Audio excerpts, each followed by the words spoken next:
I ran out of the trees with blood on my hands and mud on my boots. My chest was tight, lungs burning, vision shaking. I didn't look back. If I did, I was afraid I'd see it again. 24 hours earlier, things were quiet. I was stacking wood outside my cabin when I saw the prints. Small, erratic, not more than a day old. Too small for a full-grown bear. A cub, maybe? I followed the tracks without thinking. Just grabbed my coat, my old field bag, and headed toward the ridge. The snow was melting fast this time of year, and the forest was soaked. Everything squished underfoot. A half hour in, I heard it, a cry. High-pitched, sharp, like something panicking. I froze. Another cry, this time closer. It wasn't human. I moved faster. My boots slid on the wet leaves. The sound came from near the old runoff basin, a relic from the logging days. Locals called it the water trap. I hadn't been there in years.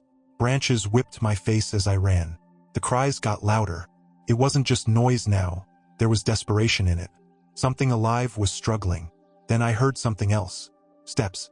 Behind me. Soft but steady. I turned. Nothing.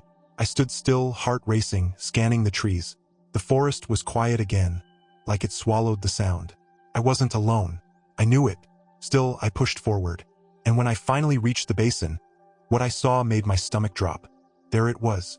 A concrete pit about 10 feet deep, half filled with brown, freezing water. And in the middle of it, a bear cub, soaked to the bone, tiny paws thrashing, eyes wide with panic. It tried to climb the slimy wall but slid right back into the water, letting out a pitiful whimper. I froze for a second. That thing was going to die if I didn't do something. I inched closer, boots slipping near the edge. The rim was cracked, mossy, and the rain had started. Not heavy, but steady. Cold drops hit my neck, making me flinch. Easy now, I whispered, more to myself than to the cub. I pulled my phone out. No signal. Tried climbing a nearby rock for height. Still nothing.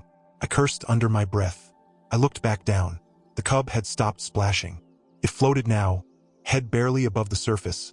Eyes locked on mine like it knew something I didn't. The air felt wrong. The forest, moments ago loud with wind and birds, was still. Too still. That feeling again, watched. I scanned the treeline. Nothing moved, but the hair on my neck was up. I heard a crack behind me, turned fast. Nothing. I had to act. Fast. The cub was weakening. His head dipped once, then bobbed up again. No time. I ran back to my pack, ripped out rope and gloves. My fingers were numb. The cub let out one more weak cry. I whispered, "Hang on, buddy. I'm coming." I tied the rope around my waist, looped the end around an old metal pipe sticking out of the concrete, and tested it twice. It held barely. The rain was steady now, and my gloves were soaked through. The cub whimpered again. His head dipped under for a second. Okay, I said, more to keep myself steady than anything else. I lowered myself over the edge, feet searching for cracks in the wall. My right boot slipped, and my body jolted, swinging hard against the side. I gritted my teeth and found a hold. The water was up to the cub's chest now. Pawed at the wall as I came closer. Muddy water splashed up, and that's when I saw it. Something just beneath the surface. Not moving. At first I thought it was a branch. Then the current shifted, and a narrow snout and a red tail floated into view. A fox, dead.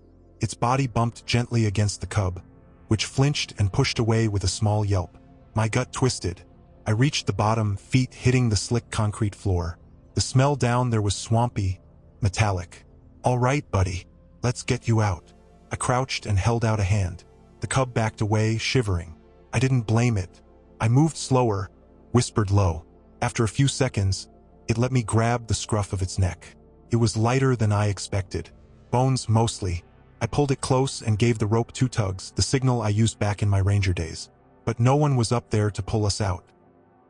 If you love stories about wildlife rescue, click the subscribe button below. Here's how the button looks on different devices. Every subscription helps spread these stories and raise awareness. The more people know, the more animals get the help they need. And remember, subscribing is completely free. Click subscribe now and join us in protecting wildlife. The cub clung to me, trembling, its tiny claws digging into my jacket. I took a deep breath and started climbing, one slow step at a time. My arms ached. The rope creaked with every pull. We were halfway up when I heard it. A deep, guttural growl that cut through the rain like a blade. I stopped cold. Looking up, I saw her. A full-grown bear stood at the edge of the pit, massive and soaked, steam rising off her back in the cold air. Her eyes locked onto mine, wild and wide. Then she roared, a deafening, chest-shaking sound that made the cub whimper in my arms. "Hey!" I shouted. "I'm helping him." She didn't move, just stared. Her paws flexed against the mud. Snow started falling thick, wet flakes landing on my face and the cub's fur. My grip slipped an inch. The cub squirmed. "I'm not your enemy," I said, voice low, steady. "He was drowning.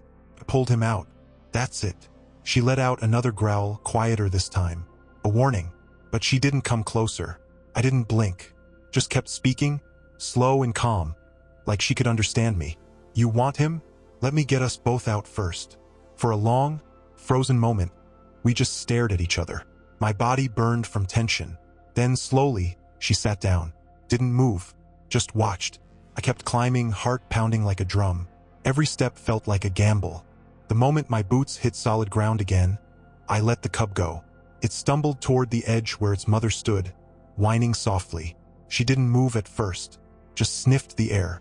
Then, with slow, heavy steps, she came closer. My instincts screamed at me to back away, to find a stick or run, but I stayed still. The cub pressed its wet nose against her leg. She leaned down, sniffed its face, then licked its head once, slow and deliberate. Then she turned to me. We locked eyes again, and for a second, I saw something there I didn't expect. Not thanks, not trust, just recognition. Maybe she understood, maybe not, but she didn't growl. She gave the cub one last nudge with her snout and turned away. She walked to the treeline, looked back once, then disappeared into the snow-dusted woods. I exhaled for the first time in what felt like minutes. I turned to climb out and froze. The rope, it was gone. I rushed to the edge, hands clawing at the concrete. The pipe had bent under our weight and the rope had slipped free. No way to climb. My breath fogged the air as I looked around. No signal. No one coming. The sky darkened. Wind picked up. My soaked clothes clung to me like ice. Night was coming fast, and I was alone down there. I spent the night curled against the cold wall, arms wrapped around my knees, trying not to fall asleep. My clothes were soaked. Every time I closed my eyes, I saw the cub's face, the mother's stare, the fox floating in the water. At some point, I must have passed out. A voice woke me. "Hey, you okay down there?" I opened my eyes to see two faces leaning over the edge. Forest rangers. One of them was Mason, a guy I trained with years ago. He looked older, grayer. "You look like hell," he said. "Feel worse," I croaked. They lowered a new rope. I didn't ask how they found me. Not yet. Climbing out was harder than going in. My arms were jelly, legs half frozen. When I finally hit the top, I collapsed. "Tourists saw the cub running alone near the ridge," Mason said. "Figured something was wrong." I just nodded. Couldn't speak. Later, in the ranger truck with the heater blasting, I asked, "Did you find the cub?" "Yeah," he said. "Safe. They're taking him to the rehab center. Might make it." I stared out the window, silent. But there was something I hadn't told them. When they pulled me out, I saw tracks near the edge. Not bear tracks. Not human either. Large. Deep. Four-toed. I haven't stopped thinking about them since. Maybe I imagined it. Maybe I didn't. But I don't go near that basin anymore.